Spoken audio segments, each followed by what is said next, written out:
The man threw away the wine bottle, but his wife instantly caught it. Clearly, she was no ordinary person. It turned out the couple were both top assassins. 6 years ago, Pete was waiting at a hotel to assassinate his target. Suddenly, a large number of police stormed into the hotel, beginning to check every guest staying alone. Pete was quickly targeted by the police. At that moment, Julie entered the hotel lobby. A policeman stopped her to ask questions. She also saw Pete, who was alone. Their eyes met, and they both understood each other's meaning. Pete hid the gun at his waist, and the two pretended to be a couple, calmly walking away. They went to a bar to celebrate. Although they had just met, under the influence of alcohol, they quickly embraced each other. After spending some time together, their relationship grew rapidly, so they decided to get married. After 6 years of marriage, their relationship gradually became dull. Each mission, they kept secrets from one another. Julie, after completing her tasks, would always come home early to prepare dinner for Pete. Before Pete came home, he would clean the bloodstains off his collar. One day, they both received mission calls at the same time. As always, they hid it from each other, made excuses about business trips, and then went to sleep back to back. Early the next morning, Pete pulled a suitcase into a storage room. Beneath it was his armory. He selected some equipment, took a stack of cash, and set off. Meanwhile, Julie, who had only been pretending to sleep, quickly got up.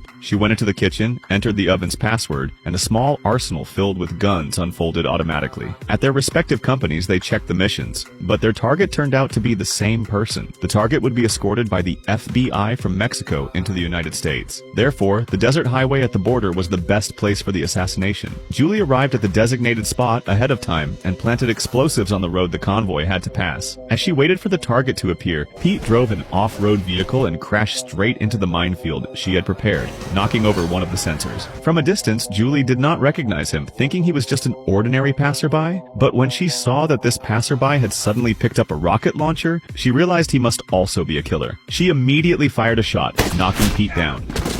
Fortunately, his bulletproof vest saved him. He quickly picked up the rocket launcher, aiming at Julie's observation post.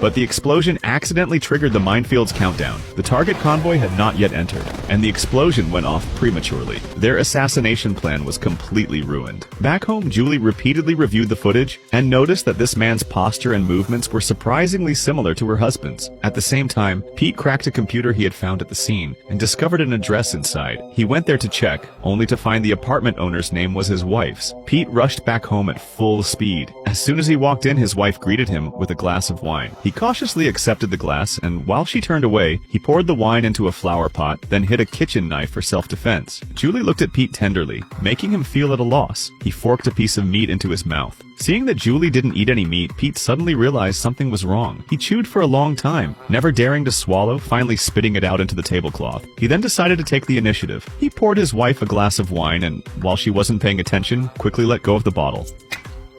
That unconscious reaction was enough to confirm Pete's suspicion. Although Julie reacted quickly, immediately throwing away the bottle in her hand, it was already too late. I got it. I'll get a towel. Pete pulled out a gun, staying on guard, but Julie drove the car out of the house. Pete immediately rushed out, wanting to speak to his wife face to face. But he accidentally hit the guardrail and the gun went off by mistake, the bullet striking Julie's windshield. This left Julie, who was still conflicted, furious. Oh, dear God. Wait, no. Accident. She slammed the accelerator, driving straight toward Pete as he tried to explain. But in her anger, she could not hear him at all. Pete jumped into the car, but Julie directly leaped out of the vehicle.